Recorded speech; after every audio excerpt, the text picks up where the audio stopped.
حامدا ونصلی اما بعد فاعوذ باللہ من الشیطان الرجیم بسم اللہ الرحمن الرحیم ویل لکل ہمزۃ لمزہ۔ خالق کائنات نے قرآن پاک میں ارشاد فرمایا ویل لکل ہمزۃ لمزہ، ہر عیب جو اور غیبت کرنے والے کے لیے ہلاکت ہے۔ حضرت عبداللہ ابن عباس رضی اللہ تعالیٰ عنہ اس آیت مبارکہ کی تفسیر میں فرماتے ہیں ہمازہ اور لمازہ ان لوگوں کو کہتے ہیں جو ایک دوسرے کی چغلیاں کھا کر دوستوں میں تفریق کرا دیتے ہیں، اور بعض مفسرین کے نزدیک ہمازہ اس غیبت کرنے والے کو کہتے ہیں جو منہ در منہ غیبت کرے، اور پیٹھ پیچھے برائی کرنے والے کو لمازہ کہتے ہیں، اور بعض کے نزدیک کسی کی برائی کی طرف اشارہ کرنے کو ہمازہ اور زبان سے برائی کرنے کو لمازہ کہتے ہیں۔ برادران اسلام، پہلے یہ سمجھ لیجئے کہ چغل خوری کسے کہتے ہیں، اس کے بعد اس کی مذمت بیان کی جائے گی۔ چغل خوری کے معنی ہے کسی کے راز کی بات دوسرے سے کہہ دی جائے اور اس سے نا اتفاقی کرا دی جائے، ہوا قول سے یا فعل سے۔ نبی کریم صلی اللہ علیہ وسلم کی متعدد حدیث مبارکہ چغل خوری کی مذمت میں ملتی ہیں۔ چند حدیث مبارکہ میں آپ کے سامنے پیش کرنا چاہتا ہوں۔ نبی کریم صلی اللہ علیہ وسلم نے ارشاد فرمایا لا يدخل الجنۃ فتاۃ، حضور علیہ الصلاۃ والسلام نے فرمایا چغل خور جنت میں نہیں جائے گا۔ دوسری حدیث مبارکہ بخاری شریف میں موجود ہے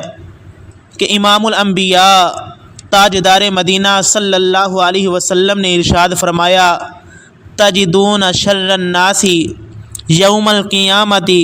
ذا الوجہین الذی یأتی ہؤلاء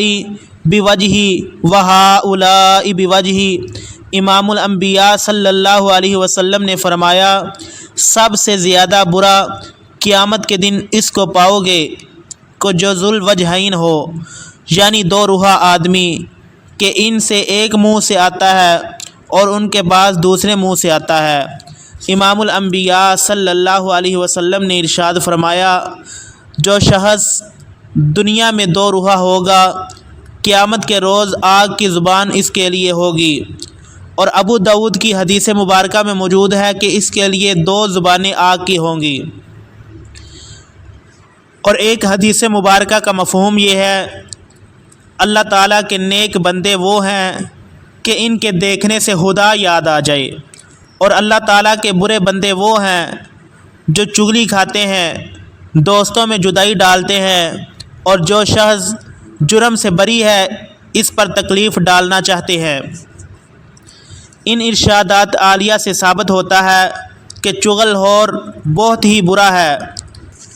حضرات، غماز اس شخص کو کہتے ہیں جو جہاں جائے ویسی ہی کہے، جس کے پاس جائے اس کی سی کہے، ادھر کی بات ادھر کہہ کر لوگوں میں فساد کراتا پھرے، ایسا شخص جنت سے محروم رہے گا۔ اور یہ بڑا کمینہ پن ہے کہ سامنے بیٹھ کر تو میٹھی میٹھی باتیں کی جائیں کہ سننے والے اس کو اپنا دوست اور خیرخواہ سمجھیں، اور پیٹھ پیچھے اس کی برائی کی جائے جو اس کی ایذا کا باعث ہو۔ سیدنا حضرت یحییٰ بن اقسم رضی اللہ تعالیٰ عنہ فرماتے ہیں کہ چغل خور جادوگر سے زیادہ شریر اور فسادی ہوتا ہے، کیونکہ یہ بدبخت چغل خور ایک دن میں وہ فتنے برپا کر دیتا ہے جو جادوگر ایک مہینے میں بھی برپا نہیں کر سکتا۔ حضرت علامہ عبد الرحمن صفوری رحمۃ اللہ علیہ آپ نزہۃ المجالس میں ایک حکایت نقل فرماتے ہیں کہ ایک شخص نے ایک غلام خریدا۔ بیچنے والے نے کہا کہ آپ اس غلام کو خریدتے تو ہیں، مگر اس بات کا خیال رہے کہ اس میں اور تو کوئی عیب نہیں ہے، البتہ چغل خور ضرور ہے۔ خریدار نے کہا کہ مجھے اس عیب کی کچھ پرواہ نہیں، بدقسمت نے یہ نہ سمجھا کہ یہ عیب تو 100 عیبوں کا ایک عیب ہے، وہ اس غلام کو خرید کر اپنے گھر لے آیا اور غلام رہنے سہنے لگا۔ چند روز تو وہ کسی شرارت پر قادر نہ ہو سکا۔ آخر ایک دن چغل خوری کا اس کو موقع مل گیا۔ اپنے آقا کی بیوی سے کہا، تمہارے خاوند تمہاری طرف سے بے روحی اور کج ادائی برتتے ہیں اور تم سے محبت نہیں رکھتے، اور وہ چاہتے ہیں کہ کوئی خوبصورت سی لونڈی خرید کر لائیں اور اس کے ساتھ زندگی بسر کریں۔ پس اگر تم اپنے شوہر کو اپنے قابو میں کرنا اور اپنا ہی غلام رکھنا چاہتی ہو تو میں تمہاری خیر خواہی کی بنا پر ایک کاریگر تدبیر بتلاتا ہوں، اس پر عمل کرو۔ اور وہ تدبیر یہ ہے کہ جب تمہارے خاوند بے خبر پڑے سوتے ہوں تو کسی تیز استرے سے ان کی داڑھی کے چند بال مونڈ کر اپنے پاس رکھ لو، بس پھر تمہارا خاوند تمہارے قابو میں ہے۔ ادھر تو اس شریر نے عورت کو یہ پٹی پڑھائی اور ادھر اپنے آقا سے جا کر یہ لگائی کہ حضرت آپ کو کچھ خبر بھی ہے کہ آپ کے گھر میں کیا گل کھل رہا ہے؟ آپ کی بیوی صاحبہ ایک اجنبی شخص سے محبت کرتی ہے اور وہ اس کے عشق میں اندھی ہو کر تمہیں قتل کرنا چاہتی ہے۔ اگر آپ کو میری بات کا یقین نہ آئے تو ایسا کیجئے کہ آج رات کو جب آپ گھر میں آرام فرمائیں تو آنکھیں بند کیے ہوئے لیٹے رہیں، جس سے یہ یقین ہو جائے کہ آپ سو رہے ہیں۔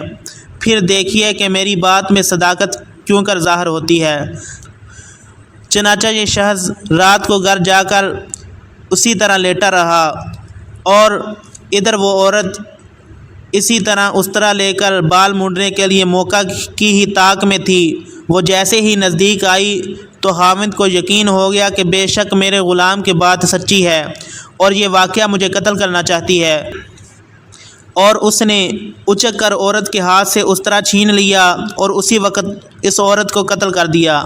جب عورت کے ورثاء نے یہ حال سنا تو وہ جوش و غضب میں بھرے ہوئے آئے اور انتقام میں اس شخص کو قتل کر دیا اور بہت سی خون ریزی ہوئی۔